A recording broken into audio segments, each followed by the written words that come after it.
मैं देवरिया होकर के आया हूँ, जो हमारे पत्रकार साथी पूछ रहे हैं। मासूमों की कभी जान नहीं जाती, अगर प्रेम यादव की जान न गई होती तो।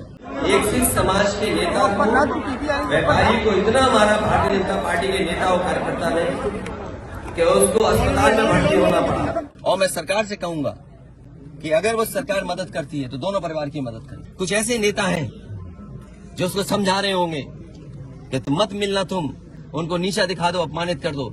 सवाल ये नहीं, हम किसी के भी दुख में शामिल होने आए हैं। अगर बुलडोजर न्याय देने लगा तो अगली सरकार भी यही करेगी।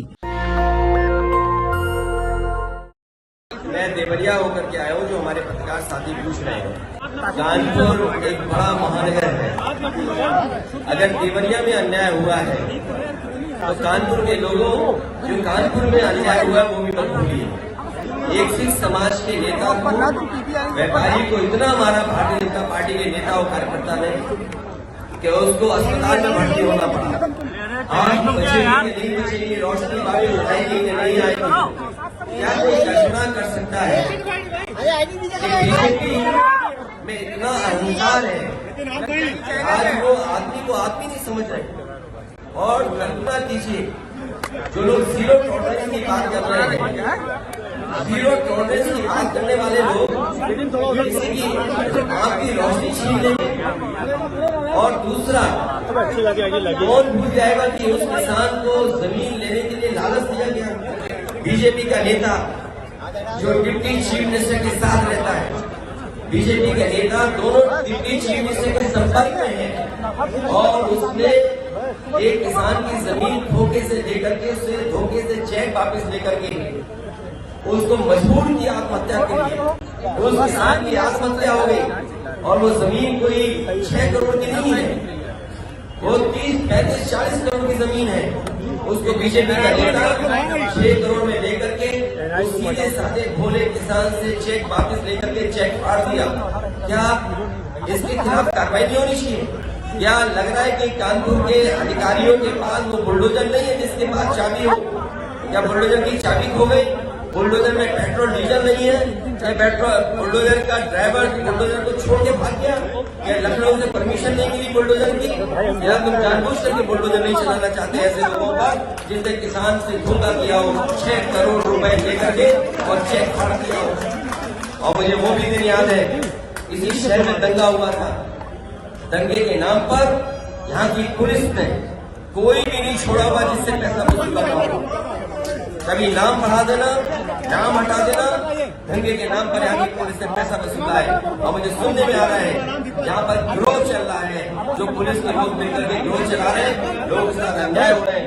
अगर कोई बात कहेगा तो उसके खिलाफ कार्रवाई हो जाएगी। सरकार की तरफ से ये कहा जा रहा है कि न्याय हो रहा है, मगर यहाँ साफ साफ दिख रहा है जातिवाद हो रहा है। इसको किस तरीके से देखते हैं? सबका विकास, इसीलिए मैंने कहा, देखिए योगी की सबसे बड़ी परिभाषा यही है, जो दूसरे का दुख अपना दुख समझे। मुख्यमंत्री जी को किसी के साथ भेदभाव नहीं करना चाहिए अगर वो मुख्यमंत्री उत्तर प्रदेश के हैं, और किसी भी घटना से राजनीतिक लाभ नहीं लेना चाहिए।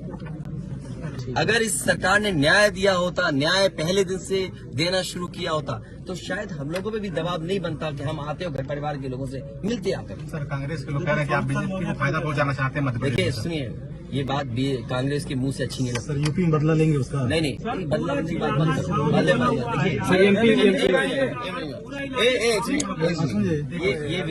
ये विषय इसलिए मैं नहीं उठाना चाहता हूँ कि ये हमारे देवरिया का बड़ा विषय है। इंडिया न्यूज और न्याय में संतुलन हो, थोड़ा सा आईडी नीचे, न्याय में संतुलन हो, ये सरकार की जिम्मेदारी है। देवरिया कांड मैंने पहले से कहा, ये समाज के लिए और मनोविज्ञान के लिए ये बड़ी चीज है कि आप समझें कि अगर आप एक परिवार के साथ घटना होती है तो दूसरे परिवार का मनोविज्ञान क्या होता होगा। और ये डीएम ने खुद कहा कि ये रिटेलिएशन में घटना हुई है, और शासन प्रशासन के लिए और न्याय के लिए ये बड़ी जिम्मेदारी है।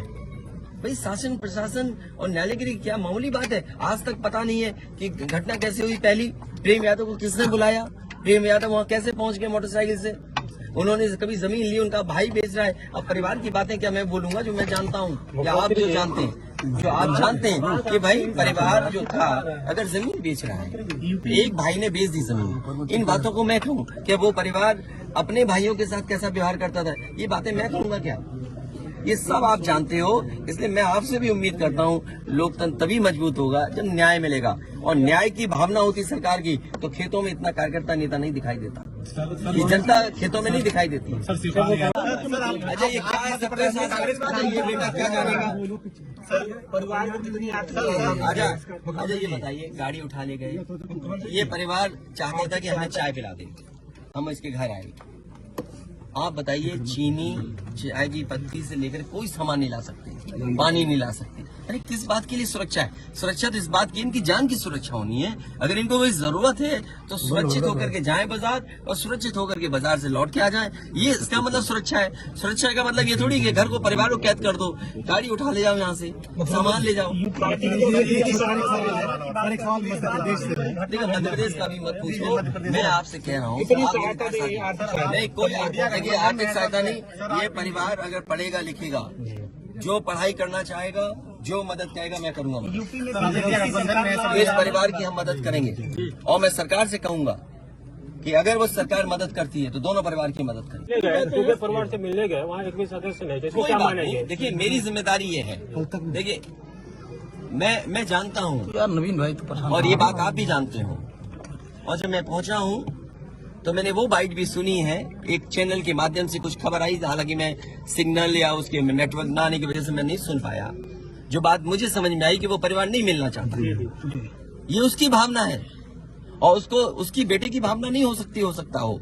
कुछ ऐसे नेता हैं जो उसको समझा रहे होंगे कि तुम मत मिलना, तुम उनको नीचा दिखा दो, अपमानित कर दो। सवाल ये नहीं, हम किसी के भी दुख में शामिल होने आए हैं। इसीलिए मैंने कहा, आपने जब बुलडोजर से किसी की माँ और बेटी को जला दिया गया और बुलडोजर चल गया, आप उस परिवार के उस बेटे से मिलने नहीं गए। उस बेटे को इस सरकार ने ठंड में नंगा किया था। अरे हम तो कहते हैं उस बेटे से तुम क्यों नहीं गला मिलते हो जाकर, क्यों नहीं मिलते जाके सरकार? मैं आर्थिक सहायता इस परिवार की भी, और अगर वो परिवार कहेगा तो मैं उस परिवार की भी मदद करूंगा। देखिए मैं डीएम के स्टेटमेंट को मैं मानता हूँ। डीएम ने जो बात कही कि रिटेलिएशन में वो घटना हुई, और उस समय किसके मन में, किसके दिमाग में क्या था, किस वजह से अंधकार छा गया, और फिर उस घटना की वजह से घटना हुई है। और घटना वो भी गलत है, घटना ये भी गलत है। अगर ये सवाल आप पूछते हैं मासूमों के लिए, मासूमों की कभी जान नहीं जाती अगर प्रेम यादव की जान न गई होती तो। प्रेम यादव की जान नहीं जाती तो किसी मासूम किसी की जान नहीं जाती। आखिरकार सरकार क्यों इस बात को छिपाना चाहती है कि प्रेम यादव को बुला करके मारा, और किसने मारा, धारदार से कैसे मारा?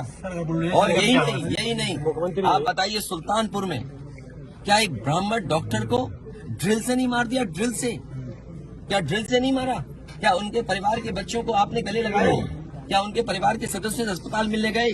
क्या आपने सोशल मीडिया के लिए वो तस्वीरें खिंचवाई कि उनसे गले मिलते हुए तस्वीर खिंचा लें? मैं जानता हूँ दुख किसी के जाने का, किसी के खोने का। आज हम जरूर इस परिवार के साथ हैं या और लोग हैं, लेकिन जब वो अकेले बैठेंगे कभी याद आएगी उनके परिवार के सदस्य की, तो उन पर क्या गुजरेगी सोचिए आप। क्या बेटियां उसकी छोटी क्या बुलडोजर चलेगा? ये जनता रोक देगी बुलडोजर को। और सवाल ये नहीं है, सवाल ये नहीं है, सवाल ये नहीं है। एक मिनट हो जाएगी ना सवाल। मैं बैठा हूँ, ये जो बुलडोजर चलाने की भाषा है, जो बुलडोजर चलाने की संस्कृति है, ये मत समझिए बुलडोजर में दिमाग नहीं होता है। अगर बुलडोजर न्याय देने लगा तो अगली सरकार भी यही करेगी। इसलिए मैं सोचता हूं कि अगर आप योगी हैं, योगी की परिभाषा यही है, दूसरे का दुख अपना दुख समझे। आप अपना गिराते हैं तो मुआवजा लेते हैं। आपकी किसी की हिम्मत हो अगर ये बात की कि उन्होंने अपनी बिल्डिंग गिराई और कितने करोड़ मुआवजा उठाया, अगर आप इसे बुलडोजर चलाना चाहते हो तो उतना ही मुआवजा देना जितना मुआवजा आपने खुद लिया है सरकार से। नेशनल दस्तक की आपसे गुजारिश है कि अगर इसको बचाना चाहते हैं तो नेशनल दस्तक को सब्सक्राइब करने के लिए रेड कलर के सब्सक्राइब बटन को दबाएं, फिर बेल आइकन की घंटी दबाएं। नेशनल दस्तक को बचाने के लिए बहुत जरूरी है कि हर खबर को शेयर करें, लाइक करें, कमेंट जरूर करें।